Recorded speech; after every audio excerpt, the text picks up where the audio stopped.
በታሪክ ትልቁ ሶላተል ጀናዛ ሱልጣን ሱለይማን አልቃኑኒ ከዕለታት በአንዱ ሌሊት አንድ ህልም አዩና ተደናግጠው ከእንቅልፋቸው ተነሱ። የቅርብ ዘመዳቸውን ተጣርተው ፈረስ እንዳዘጋጀላቸውና ሲነጋ ጎዳና ላይ ወጥተው የህዝቡን የቀን እንቅስቃሴ ማየት እንደሚፈልጉ ማስረዱት። ከነጋ በኋላ በተዘጋጀላቸው ፈረስ ብቻቸውን ጎዳና ላይ በመውጣት የህዝቡን እንቅስቃሴ መቃኘት ጀመሩ። በዚህ መካከል አንድም ሰው ያልተከተለው አንድ ጀናዛ በጎዳና ላይ ሁለት ሰዎች ብቻ ወደ መቃብር ሲወስዱ ተመለከቱ። ሱልጣን ሱለይማንም ቀረብ ብለው ይህ ብቻውን ወደ መቃብር የሚሸኘው ጀናዛ የማን ነው ብለው ሲጠይቁ ይሄማ ዝሙተኛ ኸምር ጠጭ ከሚስቱ ውጭ ልጅም ሆነ ቤተሰብ የሌለው ግለሰብ ጀናዛ ነው። ስለዚህ የዚህን ዝሙተኛና መጠጥ ጠጭ ጀናዛ ማንንም ሰው ሊሸኘውና ሊሰግድበት ፍቃደኛ የሆነ ሰው የለም ይሏቸዋል። ሱልጣን ሱለይማንም በጣም ይቆጡና ይህ እንዴት ይሆናል የመሐመድ ኡመት አይደለንም እንደ ይሉና ጀናዛውን ተሸክመው ወደ ባለቤቱ ይመልሱታል። እዛም እንደደረሱ ባለቤቱ እጅግ አዝና ታነባለች። ሱልጣን ሱለይማንን በመገረም እንዴት እንደዚህ ታለቅሻለሽ? ባለቤቴ ዝሙተኛ ጠጭ አልነበረም እንደ ይሏታል።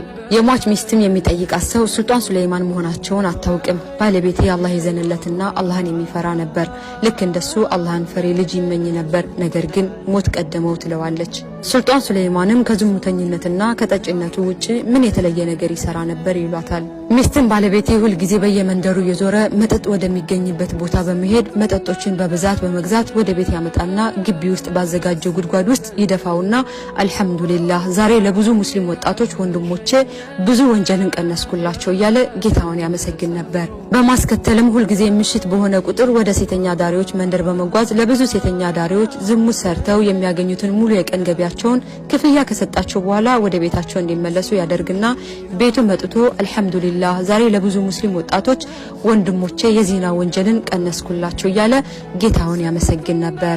እኔም ሰዎች ከላይ የምትሰራውን ብቻ ነው የሚመለከቱት፣ አንድ ቀን መሞትህ አይቀርም፣ ያኔ ጀናዛህን አጥቦ ሶላተል ጀናዛ የሚሰግድብህና የሚቀብርህ አንድም ሰው አታገኝም እለው ነበር ትላለች።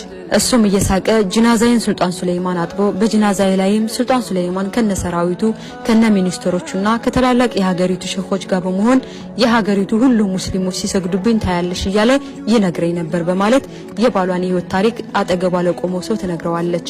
ሱልጣን ሱለይማንም ከልቡ በማልቀስ አዎ ልክ ነው፣ እኔ ሱልጣን ሱለይማን ነኝ፣ እኔው ራሴ ጀናዛውን አጥበዋለሁ ይልና የዚህን ምርጥ የአላህ ባሪያ ጀናዛ ራሱ ካጠበ በኋላ ለሀገሪቱ ሙሉ ሰራዊት፣ ለሀገሪቱ ሙሉ ባለስልጣናት፣ ለሀገሪቱ ሙሉ መሻይኾች፣ ለሀገሪቱ ሙስሊሞች በሙሉ ትዕዛዝ በማስተላለፍ በዚህ የአላህ ባሪያ ጀናዛ ላይ እንዲገኙ በማድረግ ሱልጣን ሱለይማን አልቃኑኒ በታሪክ ትልቁ ሶላተል ጀናዛ በዚህ ድንቅ የአላህ ባሪያ ላይ አሰገዱ።